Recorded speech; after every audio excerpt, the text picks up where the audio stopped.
নমস্কার। আজ আমরা অথর্ববেদ নিয়ে একটু গাহড়াইয়ে জানার চেষ্টা করব। আমাদের কাছে বেশ কিছু তথ্যসূত্র আছে, সেগুলো দেখেই এগোবো।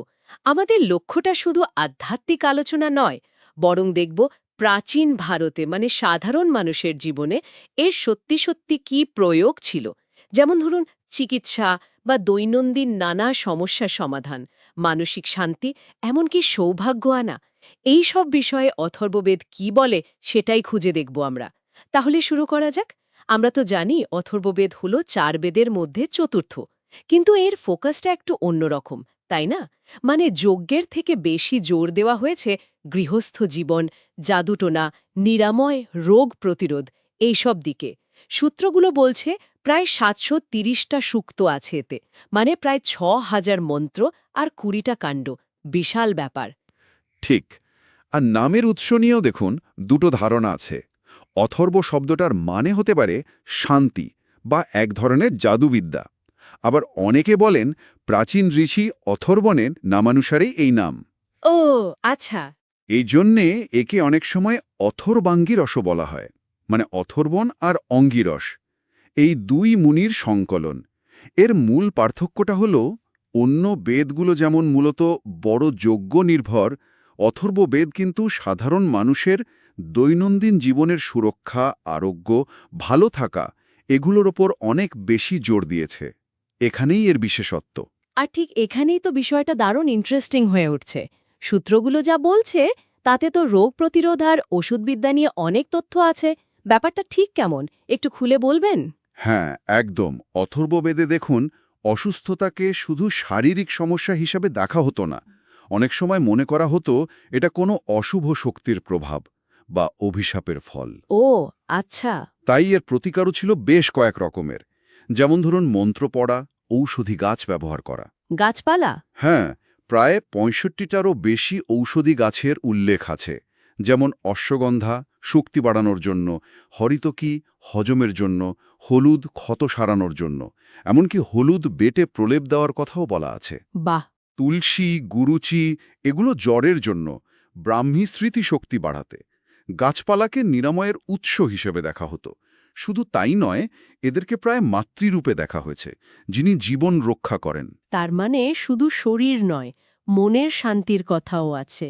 মানে ভয় বা দুশ্চিন্তা কাটানোর উপায়। অবশ্যই।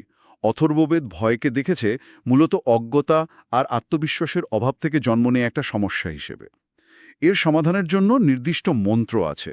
একটা সূক্ত আছে 4.15.1, যেখানে সব রকম ভয় থেকে মুক্তির জন্য প্রার্থনা করা হচ্ছে। ইন্টারেস্টিং। তাছাড়া ব্রাহ্মী বা অশ্বগন্ধার মতো গাছ ব্যবহারের কথাও বলা হয়েছে। আবার ধরুন রুদ্র বা ইন্দ্রের মতো শক্তিশালী দেবতার কাছে সাহস প্রার্থনা করা, কিংবা ধ্যান, আত্মচিন্তা এগুলোর মাধ্যমেও মনকে শক্ত করার কথা আছে। আচ্ছা, আর মানুষের যে আরও কিছু আকাঙ্ক্ষা থাকে, যেমন ধরুন সৌভাগ্য লাভ বা সন্তান প্রাপ্তি কিংবা দাম্পত্য জীবনের সুখ, এগুলোর ব্যাপারে কিছু বলা আছে? হ্যাঁ হ্যাঁ, এগুলো বেশ গুরুত্ব পেয়েছে।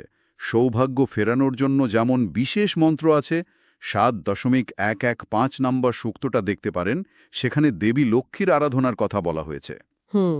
সন্তান লাভের জন্যও প্রার্থনা আছে, যেমন 6.11 সূক্তে।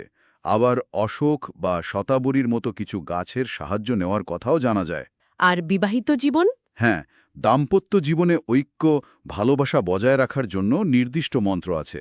14.2 সূক্তে এসব পাওয়া যায়। পদ্ম বা সন্ধ্যাবিন্দুর মতো কিছু গাছের ব্যবহারের কথাও সূত্রগুলো থেকে জানতে পারি আমরা। আর এই যে অশুভ শক্তি বা কুদৃষ্টি থেকে বাঁচার উপায়, এগুলো তো একটু অন্যরকম শোনাচ্ছে। মানে এর মধ্যে কি একটু রহস্যময় বা তান্ত্রিক ব্যাপার-স্যাপার ছিল? হ্যাঁ, কিছুটা সেরকম বলা যেতে পারে। দেখুন, অশুভ শক্তি বলতে তখন বোঝানো হতো রোগ সৃষ্টিকারী জীবাণু বা কৃমি থেকে শুরু করে রাক্ষস, পিশাচের মতো অদৃশ্য শত্রু। এদের তাড়ানোর জন্য অভিচারনাশক মন্ত্র ছিল, যেমন 4.18 সূক্তে। নির্দিষ্ট কিছু গাছ যেমন কুষ্ঠ বা দুর্বাঘাস এগুলো ধারণ করা বা ব্যবহার করার রীতি ছিল। মানে তাবিজের মতো? অনেকটা তাই। আবার ধরুন গুগল বা নিম পাতা পুড়িয়ে হোম করা হতো চারপাশ শুদ্ধ করার জন্য। তাবিজ বা কবচ ধারণ করা, এমনকি মানসিক শক্তি বাড়ানোর অভ্যাসের কথাও জানা যায়। একটা মজার জিনিস হলো, কিছু সূত্রে রোগ তাড়াতে অদ্ভুত সব জিনিসের ব্যবহারের কথাও আছে, যেমন নির্দিষ্ট রঙের সুতো পরা তাই নাকি? হ্যাঁ, তো সব মিলিয়ে এটাকে এক ধরনের প্রাচীন রক্ষণাত্মক বিজ্ঞান বা প্রোটেক্টিভ মেজার্সের চর্চা বলা যেতে পারে।